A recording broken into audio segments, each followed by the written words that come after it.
And like Do garlic supplements count for a prebiotic? garlic supplements.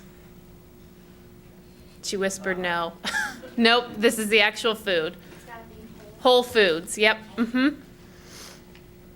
Okay, so the prebiotics feed the good bacteria, and the probiotics are the good bacteria. And you get probiotics from yogurt. That's pretty common. Most people have heard yogurt have probiotics, kefir, fermented foods. You can also take a supplement, powders, or, and actually get your probiotics easier that way. Excuse me, what do you mean by fermented foods? Fermented foods like, Soy sauce. miso, soy sauce, yeah.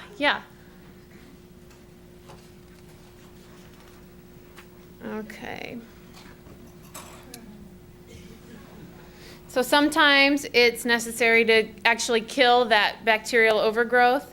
Antibiotics are usually used, but here are some herbs that actually do the same job. They work as the antibiotics. Just for your information. Okay. So once you have an allergic reaction or allergic response, you can get tested, and the tests that would be ordered are the IgE or the IgG tests, or the anti-gliadin antibodies, and those would test to find out which food you're specifically allergic to. The anti-gliadin would specifically identify gluten as something that you're allergic to. Now, if you don't get an actual test done, you can go through an elimination diet. Has anybody tried an elimination diet? Okay, so with the elimination diet, here's the steps. So just like it sounds, you eliminate all major common food allergies. So cow's milk or dairy foods, all gone. You don't eat them. All of your grains, especially the gluten-containing grains.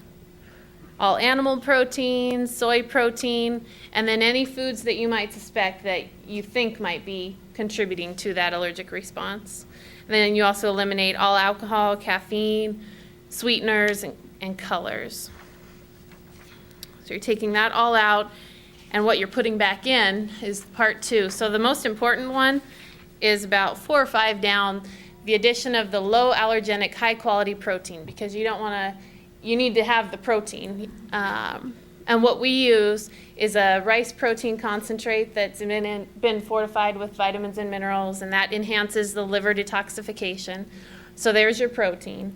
And then back at the top, we add in digestive enzymes. We add in a high quality fiber, which is the prebiotic, those prebiotics to feed the good bacteria.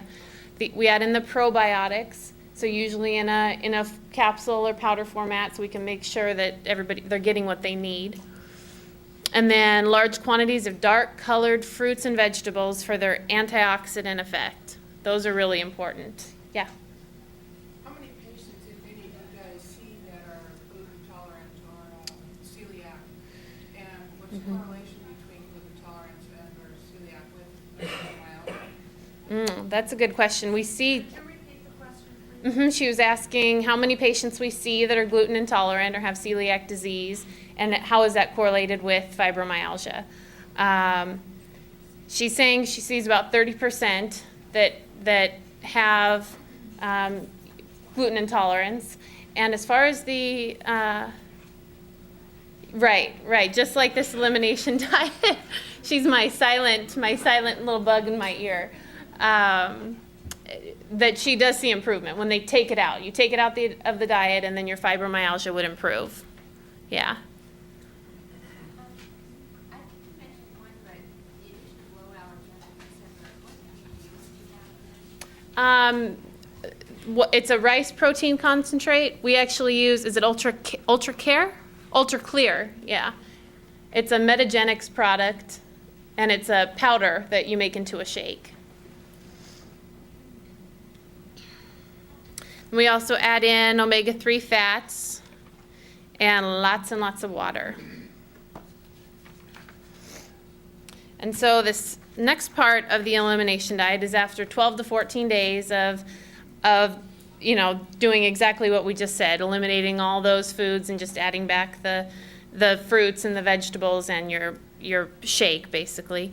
You're going to start adding back foods one at a time, and you're going to see if you have any response, any reaction to it, to determine whether or not those foods are the problem. So you'd add back cow's milk and wait 4 or 5 days or up to a week. Keep track of any symptoms you have. If you have symptoms, you keep eliminating it. And if you don't, then you can add that back to your diet. So it may take several weeks to test all of the foods that you normally eat, if you're only adding one back at a time and you're waiting a week or so. Okay. So in addition to the elimination diet, another thing that also helps is this low glycemic diet. Are you guys familiar with the glycemic index? Okay, so the glycemic index is a scale that rates foods based on how quickly they raise your blood sugar. So the low glycemic foods raise your blood sugar slower. Okay, and so those are the foods that might be helpful with dealing with fibromyalgia. So that basically would involve eliminating sugar and refined flour, eating protein and carbohydrate at the same time. That keeps your blood sugar from spiking up too much, and also eating foods high in fiber at each meal or snack. And you can look up, there's lists of low glycemic foods. It's pretty easy to find.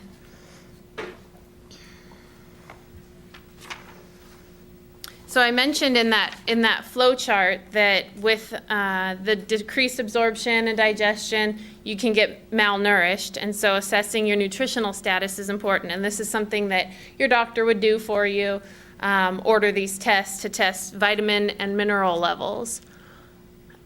Let's see. So it says up here, intracellular level is what is important, because that's actually what's functioning. The intercellular part is what you want to measure. The serum levels aren't as important.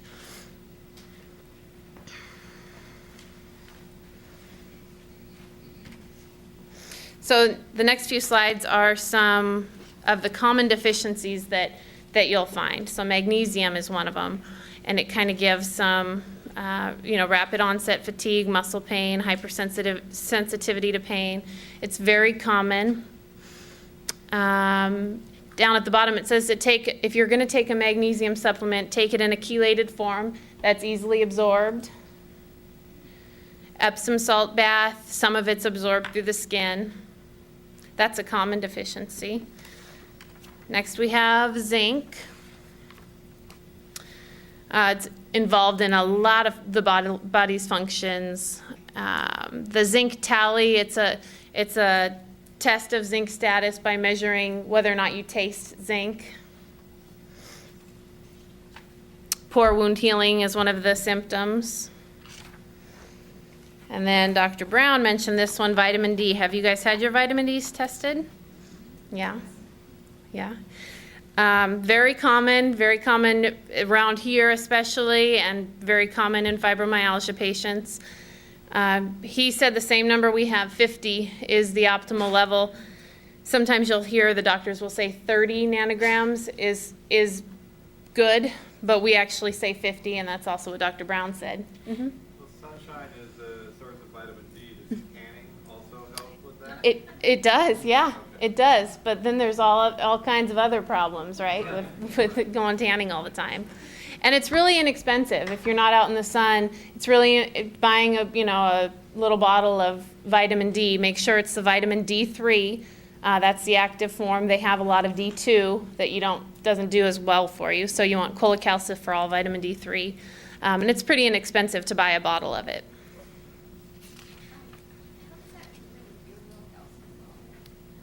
That's vitamin D2.